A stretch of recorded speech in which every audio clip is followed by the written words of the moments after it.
Bonjour, bienvenue au Tati Team Béranger Racing.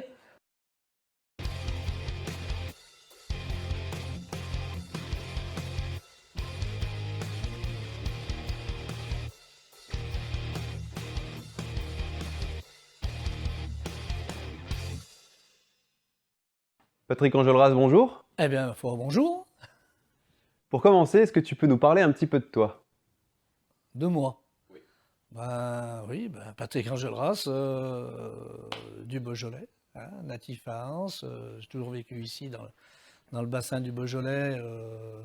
J'ai jamais bien quitté ma région. Elle est une très belle région, hein. Maintenant, je suis à la retraite depuis 8 ans. J'ai toujours aimé la compétition moto sans trop rouler sur la route. Mais du coup, j'ai toujours aimé aller voir des courses et puis après courir moi-même et puis ensuite faire courir la famille et faire vivre la famille dans cette passion, quoi. Donc, et puis ça continue. Voilà. Julien Joras, j'ai 40 ans dans quelques jours. Originaire de Anse depuis de nombreuses années et j'ai mis un terme à ma carrière l'an dernier après plus de 25 saisons de compétition en moto. Moi, c'est pas très compliqué. J'ai 38 ans.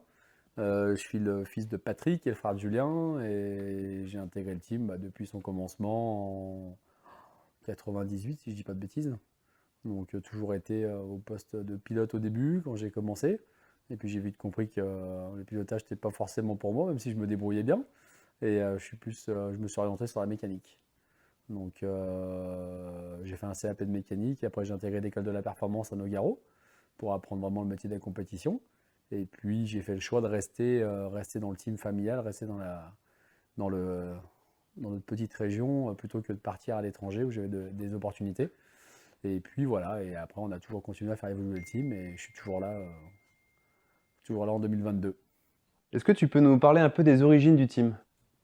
Les origines du team, ouais, elles sont simples. C'est que, comme je disais précédemment, vu que j'aime bien la compétition, puis j'ai été obligé d'abandonner cette compétition quand les enfants sont nés, puisque bon, dans le temps, c'était pas du tout pareil, hein, on courait avec des petits moyens, et c'était trop compliqué, et j'ai dû arrêter la course.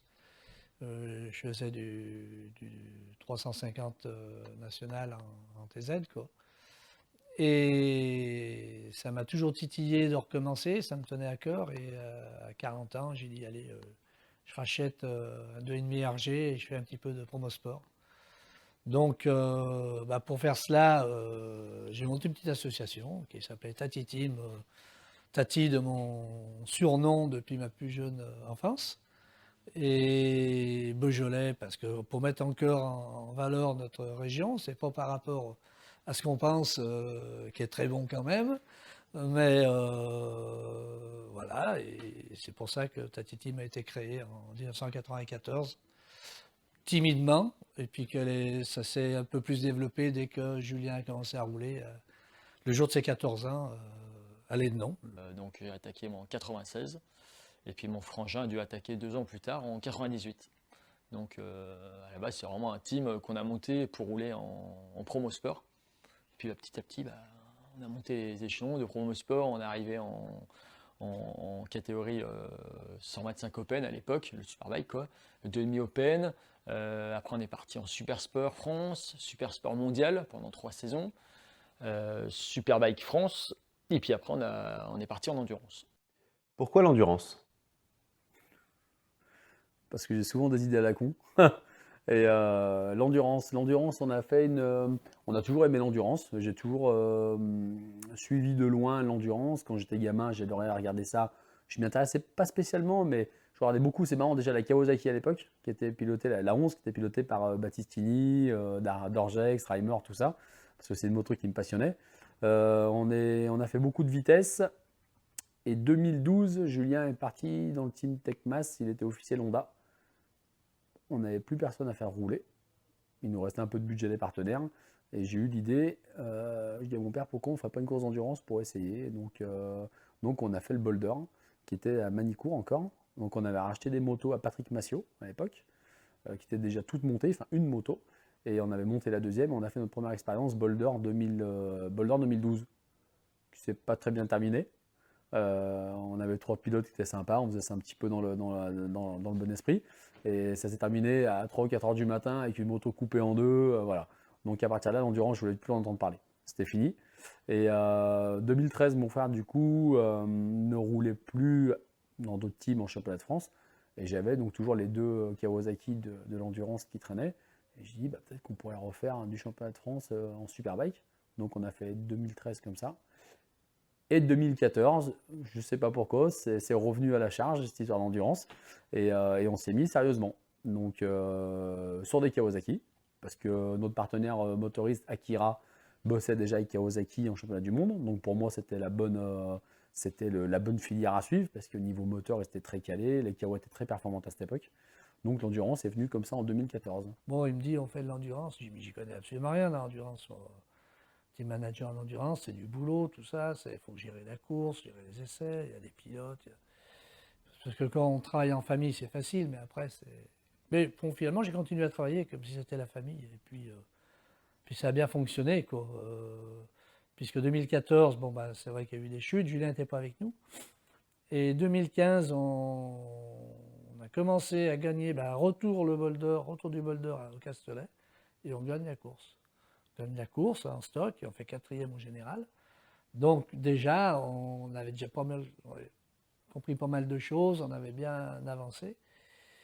Et puis voilà, comme on est venu à l'endurance. Parlons un peu du palmarès de l'équipe avant l'endurance et en endurance.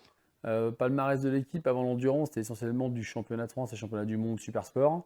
Donc championnat de France, on a plusieurs victoires en super sport, des pôles, pas de titre qu'on a perdu lors de la dernière course à Lennon. Et puis bon, on avait fait un peu le tour, on a dit, bah tiens, et si on faisait le championnat d'Europe? Du coup, on nous a dit, mais non, le championnat d'Europe coûte aussi cher que le championnat super sport mondial, les circuits sont moins bien, enfin bon, on nous a un petit peu expliqué tout ça.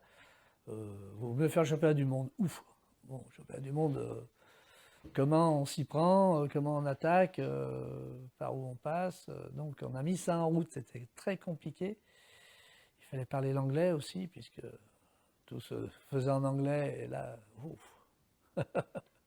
On y est arrivé. On a fait 3 saisons, c'était bien, c'était magnifique, parce que bon, on a fait ça comme on pouvait le faire avec nos moyens. On s'est fait plaisir, on a beaucoup appris dans le milieu de la compétition, comment travailler. Voilà, ça a été assez bénéfique. Ça m'a vraiment permis de progresser, et ça c'était super important. Ça a vraiment été un peu le palier de ma carrière, voilà, de passer en mondial. Ça m'a vraiment fait passer un step au-dessus, et des fois il vaut mieux rouler dans les championnats avec vraiment plus de niveau que de chercher à avoir un titre dans un petit championnat où il y a moins de niveau, quoi. Palmarès de l'endurance, un titre de vainqueur de la Coupe du Monde Superstock en 2018. En 2018, on a gagné les 24 heures du Mans en stock, on a gagné le Boulder, on a gagné 2 fois le Boulder, si je ne dis pas de bêtises, en stock. On a gagné une fois les 24 heures du Mans, on a fait une fois 2e au Boulder, on a fait une fois 3e, et une fois 3e aussi aux 24 heures du Mans. Un peu tout dans le désordre, parce que je ne me rappelle pas, mais ça fait pas si longtemps. Mais, pas mal de podiums en fait. Ouais, pas mal de podiums en stock, quand même, ouais. Et donc on va dire que la consécration, c'était le titre de champion du monde stock sport en 2018. Mais je ne sais pas si le podium, une victoire en 24 heures du Mans, n'est pas plus jouissif qu'un titre de champion du monde. Et maintenant, si on me posait la question, est-ce que tu préfères être champion du monde d'endurance EWC ou gagner les 24 heures du Mans vraiment au scratch? Je ne sais pas si je saurais choisir. Je pense que 24 heures du Mans, une victoire au scratch devant tout le monde, je pense que ça peut être intéressant. Et ça reste écrit quelque part, quoi. Après, bon, un titre de champion du monde en WC, ça pourrait être génial aussi, quoi. Pourquoi la marque Kawasaki? La marque Kawasaki, tout simplement comme je l'ai dit tout à l'heure, quand on a commencé l'endurance, à l'époque, 2012, c'était le premier jet. 2014, il y avait les ZX Desert qui était vraiment la moto de référence, c'était sorti avec les traction control, tout ça. Donc c'était vraiment la moto référence de 2011, même encore maintenant. Et puis parce que notre partenaire aussi moteur, Akira Technologies, eux travaillent avec le team KRT en World Superbike. Donc on savait que niveau moteur, connaissance de tout ça, fiabilité, c'est vraiment les gens qui sont les plus pointus de nos jours sur les KO, quoi. Donc notre choix, c'est vraiment porté là-dessus. Pourquoi le numéro 4?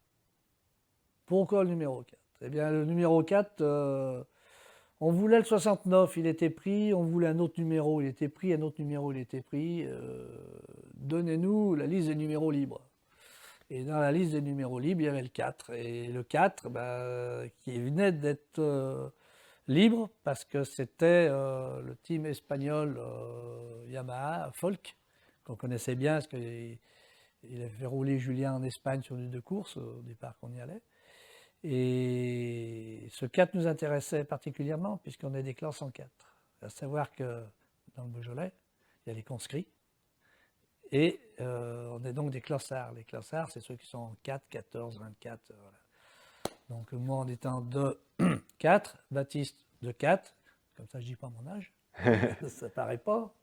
44 ans, on le sait bien, Patrick. Et voilà, donc on a choisi ce numéro 4 et puis finalement, c'est un petit numéro qui nous va bien. Voilà. Donc Dovizioso vous a copié. Alors Dovizioso, je ne sais pas de quelle classe il est. Dovizioso, oui. Oh, il a dû nous copier certainement, oui.